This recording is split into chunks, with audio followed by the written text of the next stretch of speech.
बिस्मिल्लाहिर्रहमानिर्रहीम। अस्सलाम वालेकुम। मैं उबैद भट्टी हूँ। आज 10 जनवरी और जुमे का दिन हो चुका है। अमेरिका से 2 खबरें और पाकिस्तान से 3 खबरें बहुत परेशान कुन हैं मौजूदा रजीम के लिए, फार्म 47 की हुकूमत के लिए। ये खबरें आने के बाद इस्लामाबाद के अंदर जो सफारती हल्के हैं, जो सहाफ़ती हल्के हैं, जो तज्ज़ियाकार कर रहे हैं, जो उनका हल्का है, वहाँ पे डिबेट इस वक्त जारी है कि क्या परेशानी इस्लामाबाद को ज़्यादा है या रावलपिंडी को ज़्यादा है, क्योंकि रावलपिंडी फार्म 47 वालों को लाने वाले हैं और जो आए हैं वो इस्लामाबाद में बैठे हैं। उनको भी परेशानी है कि उनको बिठाया गया था, वादे वईद हुए थे, गंद का टोकरा उन्होंने सर पे उठाया था, तो उसके पीछे बड़ी लंबी चौड़ी कस्में, वादे वईद सब कुछ था। लेकिन इन खबरों के साथ बड़ी परेशानी बढ़ती जा रही है। मुकामी तौर पे तो उन्हें कोई परेशानी नहीं थी, यहाँ देखें उनको कोई रद्द-ए-अमल उस कदर नहीं मिल सका। अवाम निहत्ती है, इमरान खान निहत्ता है, वो जेल में पड़ा हुआ है, 520-25 दिन हो गए हैं और जो उसकी अवाम है उसको गोलियां मार के भगा दिया गया था। वो जब भी आते हैं गिरफ्तारियां हो जाती हैं, दहशतगर्दी के केसेस में पकड़ लिया जाता है। लेकिन सूरत हाल अमरीका की तरफ से ख़राब हो गई है, क्योंकि वहाँ पे जो बाइडन था, जिसकी छतरी इनके सर के ऊपर थी, जो खामोश सपोर्ट थी या कहीं पे एलानिया सपोर्ट भी थी, तो वो अब ख़त्म हो चुकी है और 20 जनवरी बहुत करीब आ चुकी है। सिर्फ 10 दिन बाकी हैं, उसके बाद डोनाल्ड ट्रंप ने हलफ उठा लेना है और उसकी काबीना में रिचर्ड ग्रेनल भी होगा। तो इस वीडियो में आपको बताऊंगा कि रिचर्ड ग्रेनल खामोश क्यों है। उस हवाले से भी खबर आ गई है कि उन्होंने खामोशी क्यों इख्तियार कर रखी है, उसके पीछे क्या वजह हो सकती है या क्या वजह है, बल्कि खबर दी है हुकूमत के एक करीबी सहाफ़ी ने, तो वो भी आपके सामने रखता हूँ। कुल 8 खबरें या 8 मामलात हैं, आप इनको खबरें भी कह सकते हैं, मामलात भी कह सकते हैं। सबसे पहले 22 जनवरी यानी ट्रंप के हलफ लेने के एग्जैक्टली 2 दिन के बाद अमेरिका की जो कांग्रेस है उसके अंदर कांग्रेशनल हेयरिंग होने जा रही है पाकिस्तान को लेकर। पाकिस्तान में पिछले 3 साल के अंदर जो कुछ भी हुआ और स्पेशली 26 नवंबर को इस्लामाबाद डी चौक के आसपास जो कत्लेआम हुआ, लोगों को गोलियां मारी गई, निहत्थे कारकुनान के साथ जो कुछ भी किया गया और जो लोग अभी तक मिसिंग हैं और जो जख्मी हैं, जो अपने प्यारे जिनके खोए गए हैं और वो मातम मना रहे हैं, उनके हवाले से वहाँ पे ब्रीफिंग होगी। पीटीआई ओवरसीज़ की बहुत बड़ी कामयाबी है। इससे पहले वो एक करारदाद भी पास करवा चुके हैं और वो 2/3 मेजॉरिटी से ज़्यादा की करारदाद थी पाकिस्तान के हवाले से। कांग्रेस और हाउस की उनकी करारदाद थी, वो अलग बात कि वही जो बाइडन ऊपर बैठा था उसकी छतरी थी, इसलिए तमाम चीज़ें कारपेट के नीचे दबाई जा रही थी। जितनी भी रिपोर्ट्स आई, 8 फरवरी का इलेक्शन हो, 9 मई हो, जाकि जितने भी मामला इंसानी हकूक़ के हों, तो जो बाइडन और उसकी इंतजामिया खामोश थी उन मामला पे। उनका जो तर्जुमान था स्टेट डिपार्टमेंट का, तो वो भी कह देता था कि पाकिस्तान का अंदरूनी मामला है। लेकिन अब ट्रंप आ रहा है तो उसके बिल्कुल ठीक 2 दिन के बाद ब्रीफिंग होने जा रही है। और अगर उस ब्रीफिंग के अंदर पाकिस्तान के वो लोग यानी पीटीआई के ओवरसीज चैप्टर के वो जिम्मेदारान या कोई वकला अगर शामिल होते हैं, या हो सकता है उसमें पाकिस्तान से जो इंटेलेक्चुअल्स हैं, डॉक्टर मोहित पीरजादा, वजाहत सईद खान और इस तरह के जो सहाफ़ी वहाँ पे मौजूद हैं, जो इस रजीम के ज़ेर उताब आने की वजह से पाकिस्तान से बाहर रहने पर मजबूर हैं, वो भी वहाँ पे हुए। और वहाँ पे अगर उन्होंने ये कहा कि वो तमाम रिपोर्ट्स मंगवाई जाएं जो बाइडन हुकूमत दबाती आई है, और अगर कांग्रेस ने कह दिया तो मंगवा लो, और स्टेट डिपार्टमेंट उस वक्त ट्रंप के नीचे होगा, और मार्को रूबियो वो शख्स हैं जिनके बारे में खबर आई थी कि इमरान खान और पाकिस्तान के हवाले से उन्होंने पाकिस्तानी सफीर से रिपोर्ट तलब की है, और अगर वो ऑलरेडी इस चीज के ऊपर काम कर रहे हैं, जैसा रिचर्ड ग्रेनल जो है उन्होंने भी कहा था कि पाकिस्तानी सफीर को इस पर जवाब देना पड़ेगा, तो तमाम टीम को आप जहर में रखें। मार्को रूबियो स्टेट डिपार्टमेंट के सेक्रेटरी होंगे और ये स्पेशल मिशन के एनवाई होंगे रिचर्ड ग्रेनल। उसके बाद कांग्रेस के अंदर अगर ये मुतालबा आ जाता है, और साथ ही अगर ये मुतालबा आता है कि अमेरिका की जो सैटेलाइट मॉनिटरिंग है उसकी फुटेजेस 26 नवंबर की हमें चाहिए या निकाली जाएं, ताकि पाकिस्तान के वो लोग जिन्होंने ये जुल्म किया है, जो जिम्मेदारान हैं, उनके खिलाफ मनतकी कार्रवाई हो सके। उसके बाद क्या होगा? अगर ये मुतालबा मान लिया जाता है तो फिर उसके बाद क्या होगा? तो परेशानी इस वक्त ये है कि ये तो बहुत काम खराब होने जा रहा है कि इतना पैसा हमने लगाया, इतनी मशहूरी की, जाली वो क्या कहते हैं मार्केटिंग कंपनियां बना ली और वो थिंक टैंक्स बना लिए जाली। इस हवाले से भी ये खबर आई हुई है, आपने कुछ व्लॉग सुन लिए होंगे, 2-3 अहम लोगों के और सीनियर लोग हैं। हम तो ज़ाहिर पाकिस्तान में बैठे हैं, इस पर बात नहीं कर सकते। तो ये सारा कुछ करने के बावजूद भी अगर पाकिस्तान के ओवरसीज़ जो शहरी हैं वहाँ के, वो अगर कामयाब हो गई हैं सब कुछ करवाने में, तो बहुत शदीद परेशानी है पिंडी और इस्लामाबाद के अंदर। उसके बाद या बस सबसे पहले कह लें दूसरी खबर, 15 जनवरी को बरतानिया की पार्लियामेंट के अंदर भी ब्रीफिंग होने जा रही है इसी 26 नवंबर को लेकर, पाकिस्तान के अंदर जो कुछ हो रहा है 2.5-3 सालों से, सारी चीज़ों के हवाले पर। 26 नवंबर के मामले के ऊपर डिप्टी सेक्रेटरी जो है बरतानिया के, यानी डिप्टी वज़ीर ख़ारजा हमेश फाल्कनर, जो पाकिस्तान भी आए हुए थे उन्हीं दिनों के अंदर, जब इमरान खान से मुज़ाकरात की बात हो रही थी और उसके बाद लॉन्ग मार्च हुआ पीटीआई का फाइनल कॉल वाला, उससे पहले ही वो वापस लौटे थे। उसके बाद पार्लियामेंट में उन्होंने बयान भी दिया था इस हवाले से, क्योंकि 26 नवंबर पे बहुत शोर मचा था। इंटरनेशनल मीडिया, बीबीसी ने उस पर रिपोर्ट कर दिया, इंडिपेंडेंट उर्दू ने, वो भी बरतानिया का है, अल जजीरा ने उस पर रिपोर्ट किया, उस पर गोलियां दिखाई गई चलती हुई, बताया भी गया, उनके सहाफ़ियों ने बताया, उस पर वो ऑलरेडी बोल चुके हैं। और अब पार्लियामेंट में जब ब्रीफिंग होगी दोबारा और मुबैना तौर पर ये इतलात हैं कि पीटीआई के पास बहुत सारे सबूत यानी वीडियोस की सूरत में या इंफॉर्मेशन की सूरत में मौजूद हैं। तो ये सबूत कैसे उनके पास पहुंच सकते हैं, बहुत सारे लोग इस पर सोच भी सकते हैं ना कि कैसे उनके पास आए होंगे पीटीआई के पास। तो जनाब वो जो इंटरनेशनल मीडिया के अंदर खबर छपी है ड्रॉप साइट के अंदर के 26 नवंबर का कत्लेआम किसने कहा, कैसे हुआ, क्यों हुआ, क्या प्लानिंग थी, सब कुछ, या साइफर का वो जो मतन छप गया था इंटरसेप्ट के अंदर, तो जहां से वो चीजें जाती हैं यहाँ से फुटेजेस भी जा सकती हैं, बड़ा कुछ जा सकता है, बड़े सबूत जा सकते हैं। तो ज़ाहिर है अंदर ही बहुत सारे लोग ऐसे होते हैं ना जो अंदर से रेजिस्ट कर रहे होते हैं, अंदर से ही जिनकी हमायतें साथ नहीं होती, तो वो लोग चीज़ें दे सकते हैं। ये इतलात हैं, अब कंफर्म होती हैं कि नहीं होती, 22 को पता लगेगा या 15 को पता लगेगा। तीसरी खबर बहुत इंपॉर्टेंट और मजीद परेशानी बढ़ाने वाली, इस पे आमिर मतीन साहब ने बड़ा अच्छा तज्जिया किया है। आप उनका प्रोग्राम अगर सुने गुज़श्ता रात का, तो उसमें आपको बहुत सारी इंपॉर्टेंट मालूमात मिलेंगी। आलमी वफद है, इंटर पार्लिमानी कमीशन आप कह सकते हैं, इंटर पार्लियामेंट्री कमीशन, वो ऑब्जर्व करने आ रहा है अडयाला जेल, इमरान खान के मामलात, उनके केसेस।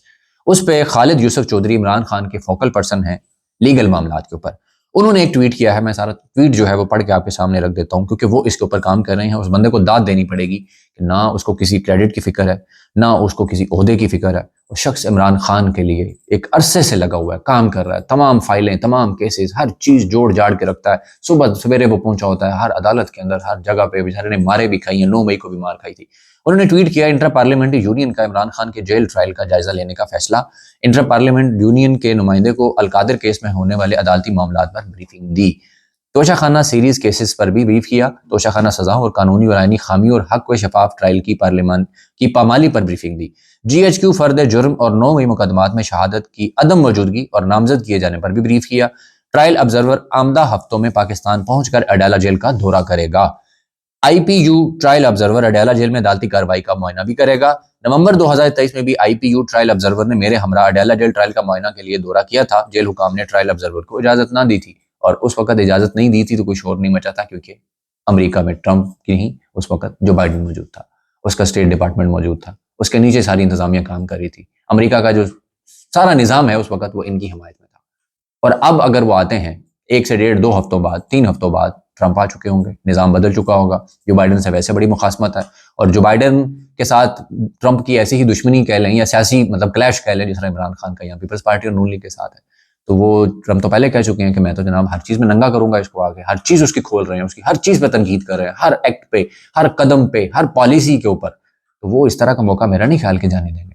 और जब ये उनके होते हुए होगा, और यही बात आमिर मतीन साहब ने की है कि ये जो मुज़ाकरात हो रहे हैं ये एरर ऑफ कॉमेडी है, असल प्रेशर अमेरिका का है। और जब ये इंटरनेशनल ये जो वफद आने वाला है और उसके बाद वो रिपोर्ट अगर देता है और वो उसको मिलती हैं ये चीज़ें जो उनको ये ब्रीफ की हैं खालिद यूसुफ चौधरी साहब ने, और ये सारा कुछ ऑन रिकॉर्ड मौजूद है पाकिस्तान के अंदर, वीडियोस मौजूद हैं, बयानात मौजूद हैं, एक्शंस मौजूद हैं, अखबारात के अंदर मौजूद है, टीवी चैनल्स की खबरों में मौजूद है, इंटरनेशनल मीडिया पे मौजूद है कि क्या कुछ नहीं हुआ पिछले 3 साल के अंदर। तो ये वो तमाम चीज़ें अगर इमरान खान से जाकर मिलते हैं जेल में और नहीं मिलने दिया जाता तो मसला, अगर वो मिलते हैं, ऑब्जर्व करते हैं कि जेल के अंदर ट्रायल हो रहा है, तो क्यों हो रहा है, इसकी क्या वजह है, और वहां पे जो सूरत हाल है, वहां पे इमरान खान के बकौल वो जो मॉनिटरिंग होती है, जो कर्नल साहब का नाम लेते हैं इमरान खान, वो वहां पे लगे हैं, कैमरा लगा होता है वगैरह वगैरह।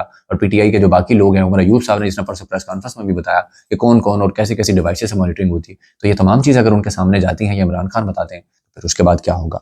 उसके बाद वो बताते हैं कि इंटर पार्लियामेंट्री यूनियन जमहूरी तर्ज हुक्मरानी इदारों और इकदार को फरोग का काम करता है। IPU ने ब्रीफिंग के बाद ट्रायल ऑब्जर्वर भिजवाने का फैसला किया है। खालिद यूसुफ चौधरी साहब ने ये ट्वीट किया है।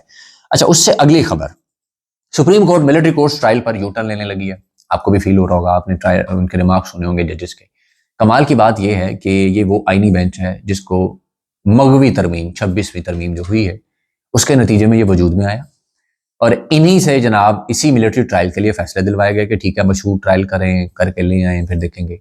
अब जनाब इनके बयानात सुन के, इनके रिमार्क सुन के बिल्कुल ऐसा लग रहा है जैसे कि ये यू टर्न लेने जा रहे हैं, और इस हवाले से कुछ लोग प्रिडिक्शन कर चुके थे। तो इस पे कुछ तजियाकारों का ये कहना है कि शायद जो इंटरनेशनल प्रेशर आया है, जो GSP+ स्टेटस का खतरा जो मंडलाने लगा है, यूरोपीय यूनियन बोल पड़ा, अमेरिका बोल पड़ा, बरतानिया बोल पड़ा, तो यहाँ अपनी नाक भी बचाई गई कि ठीक है अनाउंस कर देते हैं। उसके बाद जनाब माफिया भी शुरू हो गई, और उसके बाद अब अगर सुप्रीम कोर्ट के इस आईनी बेंच की तरफ से ये फैसला आता है कि ये तमाम शिक्के कदम है, तमाम ट्रायल्स कदम है, इनको इंसदाद दहशतगर्दी की अदालतों में लोगों को भेजा जाए, वहाँ पे ट्रायल दोबारा करवा लिए जाए, तो यहाँ वालों का तो रांझा खुश होएगा, इंटरनेशनली भी शायद उसके लिए मकसद पूरा हो जाएगा। तो जिस मकसद के लिए ये लाए गए थे उसी मकसद के लिए ये काम कर रहे हैं। तो लोगों को खुश होने की जरूरत नहीं है, क्योंकि इनकलाब नहीं आ रहा, ये जिस मकसद के लिए माशाल्लाह से हमारी जुडिशरी जो काम कर रही है, जिस तरह ये सुप्रीम कोर्ट की जो हालत है इस वक्त, हम सबको पता है कि क्या सुप्रीम कोर्ट की औकात रह गई है, क्या उसका किरदार रह गया है। वैसे तो हमारे एक दोस्त कहते हैं चीफ क्लर्क्स एसोसिएशन बन चुकी है, या चीफ ओथ कमिश्नर बन चुके हैं चीफ जस्टिस जो मौजूदा है, या अफरीदी साहब बड़े इज्जत और एहतराम वाले शख्स हैं। तो उसके बाद ये सब कुछ करते हैं ना, तो इसमें परेशान मत होइएगा और ना ही हैरान होइएगा कि जनाब ये क्या हो गया। उसके बाद हामिद मीर के बकौल उन्होंने खबर दी है कि असल वाले मुज़ाकरात जो हो रहे हैं उसमें नवाज शरीफ तो बहुत दूर की बात है, शहबाज शरीफ जो वज़ीर आज़म है उनको भी एतमाद में नहीं लिया जा रहा, उनको भी नहीं पता। इस वजह से हुकूमत बड़ी परेशान है और वो अपने तौर पर इमरान खान को ऑफर्स कर रही है कि जो चाहिए ले लो, जो मांगते हो मांग लो, और बदले में हुकूमत उनसे कोई छोटी मोटी रियायत मांगना चाह रही है। ये सूरत हाल है इस हुकूमत की। और ये तमाम तर चीज़ें जो हैं, इनको देखते हुए हुकूमत मजीद परेशान है कि जनाब जो हमें लाए थे, जो हमारे पीछे खड़े थे, ये हमारे साथ कहीं डबल गेम तो नहीं कर रहा है। जाहिर है सवाल तो उठता है ना, उन्होंने तो हमें इंश्योर करवाया था।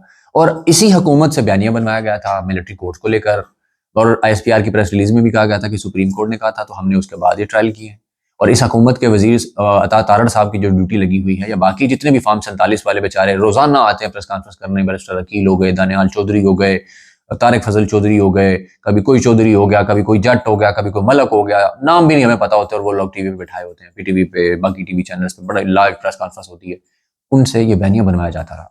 और अब जनाब सारा कुछ ही रोल बैक कर देंगे आप, तो उनका बयानिया तो 9 मई 9 मई 9 मई, मरियम बार बार 9 मई 9 मई 9 मई हर तकरीर के अंदर यही बातें कर रही है। हसन न्याजी का नाम लेकर उसको जनाब टॉन्ट्स किए जा रहे हैं, इमरान खान को बुरा भला कहा जा रहा है, 9 मई का फिर मशन भंजन बेचा जा रहा है, और शहबाज शरीफ भी यही बातें कर रहे हैं, नवाज शरीफ भी यही कहानियां सुनाते हैं, जवेद लतीफ भी इसी बात पे लगे हुए हैं, इनके एंकर्स भी इसी बात पे लगे हैं। ये सारा कुछ रोल बैक हो जाता तो फिर क्या होगा।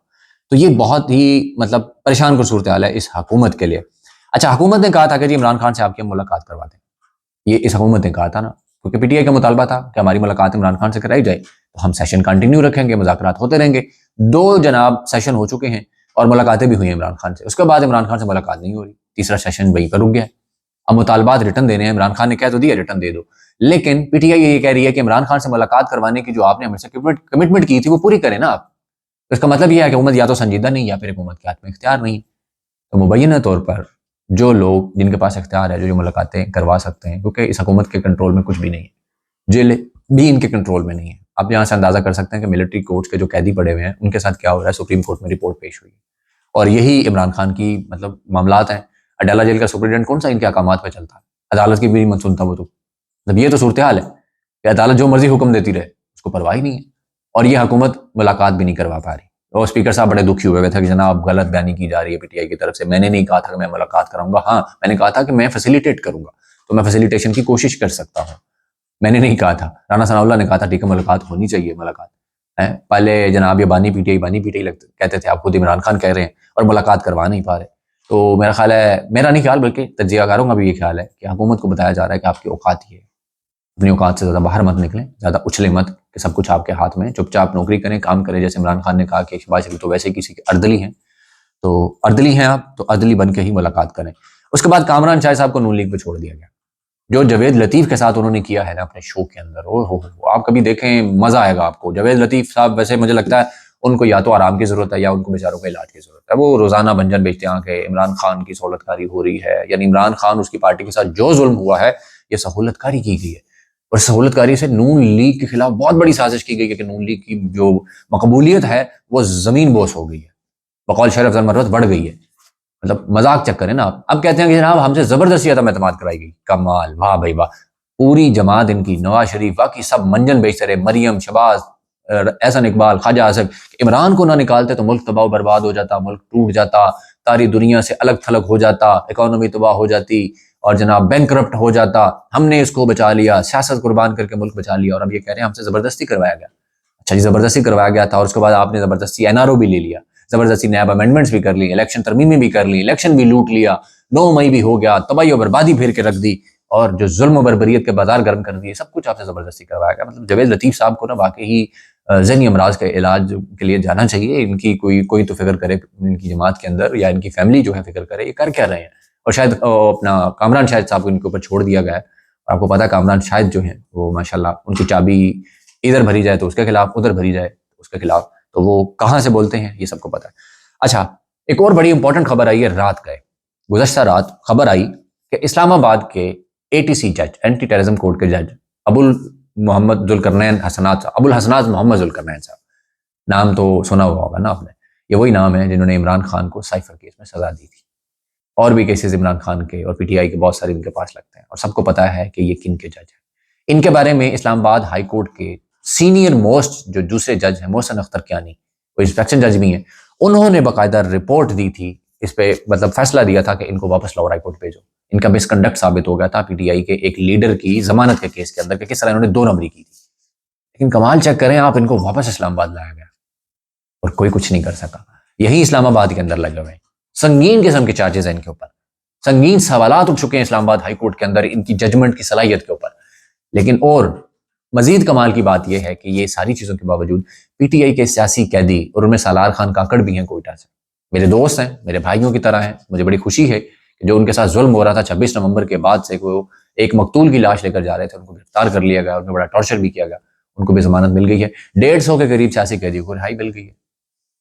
ये हुकूमत तो 26 नवंबर और बाकी सब सियासी कैदियों के बारे में क्या कुछ कह रही थी, आपको पता ही होगा। कैसे कैसे सख्त तरीन अल्फाज, सफाकियत वाले अल्फाज इस्तेमाल होते थे, और यही प्रोसिक्यूशन जो है रोड़े अटकाती थी। वो तो ज़ाहिर हुकूमत के साथ काम कर रही है या किसी और हुकूमत के साथ काम कर रही है, समझ सकते हैं आप। तो उन्होंने कोई रोड़ा नहीं अटकाया, मतलब जमानत हो गई। अटकाया भी हो तो जज साहब ने जमानत दे दी। तो मेरा ख्याल है ये बहुत बड़ी डेवलपमेंट है, ये भी परेशान कौन है इस हुकूमत के लिए कि ये हो क्या रहा है। तो इमरान खान का जो एक मुतालबा था कि सियासी कैदी रिहा किए जाएं, तो 150 तो ये लोग रिहा हो गए, और इसमें सरार खान काकड़ और इस तरह के लोग भी शामिल हैं। ये बहुत बड़ी डेवलपमेंट है ना, और इस हुकूमत के लिए परेशानी की बात है। और आखिर में मैं आपको बताता हूँ कि रिचर्ड ग्रेनल खामोश क्यों है। इसके ऊपर मोहम्मद मालिक साहब ने कहा कि जी मेरी एक सफारतकार से बात हुई, मैंने उनसे पूछा कि रिचर्ड ग्रेनल के मामले पे हमें परेशान होना चाहिए। उन्होंने कहा बिल्कुल होना चाहिए, क्योंकि वो डोनाल्ड ट्रंप के जो छोटे बेटे हैं ना, उनका दोस्त है, और छोटे बेटे का जो दोस्त होता है आपको पता है कैसा है। उसके बाद उन्होंने पूछा कि वो खामोश हो गए हैं अचानक से, तो क्या वजह हो सकती है। उन्होंने कहा कि मेरी इतलात ये हैं कि चीफ ऑफ स्टाफ जो हैं ट्रंप के, उन्होंने तमाम वो जो लोग जो नॉमिनीज हैं जिन्होंने हल्फ उठाने हैं, उनको पैगाम दिया है कि आप चुप कर जाएं 20 तारीख तक। 20 के बाद जो फिर जाहिर है आप ऑफिशियल कैपेसिटी में आ जाएंगे तो उसके बाद बोलिएगा जो कह सकते हैं। तो ये वो वजह है कि वो चुप कर गए हैं। नून लीग इस पर जो प्रोपेगेंडा करे, बयानियां बनाए, उसको छोड़े। वो जनाब पैसे लग गए थे, इसलिए वो पैसे लगे थे, वो बोल रहा था पैसों से उसको चुप करा लिया है, या हमने किसी से उसको डरवा लिया है, धमका लिया है इसलिए चुप कर गया है, या जनाब किसी की सफारतकारी के थ्रू चुप करवा लिया है। तो ये तमाम कहानी है, तमाम बातें हैं। ये मालिक साहब जो हैं बड़े वेल कनेक्टेड आदमी हैं, बड़ी बड़ी खबरें देते हैं, और इनका कनेक्शन कहाँ पे है आपको पता ही है, बड़े उन सहाफ़ियों में से हैं उन, तो आप समझ सकते हैं। तो उन्होंने सफारतकार से अगर बात की और सफारतकार ने उनको ये कहा है, तो फिर मेरा ख्याल है ये ज़्यादा क्रेडिबल बात है, बजाय नून लीग की बातों के ऊपर जाने के कि रिचर्ड ग्रेनल जो है पता नहीं डर गया है या क्या वजह हो गई है, या इमरान खान की हकीकत पता लग गई है इसलिए चुप कर गया। मतलब ये मजाक की बातें उनकी। तो खैर 20 जनवरी 10 दिन रहते हैं, काउंटडाउन अपने मोबाइल पे अपनी घड़ी पे लगा लीजिए आप भी, क्योंकि ये इस्लामाबाद में बैठी हुई हुकूमत और पिंडी वाले भी काउंटडाउन लगा के बैठे हुए हैं। कोशिशें जारी हैं कि 20 से पहले पहले चीज़ें बेहतर हो जाएं पाकिस्तान के अंदर, कि ट्रंप जो है उसका डंडा कम से कम पाकिस्तान की तरफ आए, क्योंकि इम्कान है ना, गारंटी नहीं है, जो सीधी बात है, गारंटी नहीं है कि क्या होगा उसके बाद। तो अनप्रेडिक्टेबल आदमी है ट्रंप, तो क्या पता क्या करे, उसकी हुकूमत आती है तो उनकी इंतजामिया क्या करे, क्योंकि नजर तो आ गया है कि उसके दाएं बाएं आगे पीछे जो भी लोग खड़े हैं उनका इमरान खान के बारे में क्या मौक़िफ़ है। ये अब तक की सूरत हाल थी। अगले वीलॉग में मैं आपको एक और बड़ी इंपॉर्टेंट चीज़ जो है वो आपके साथ डिस्कस करने जा रहा हूँ।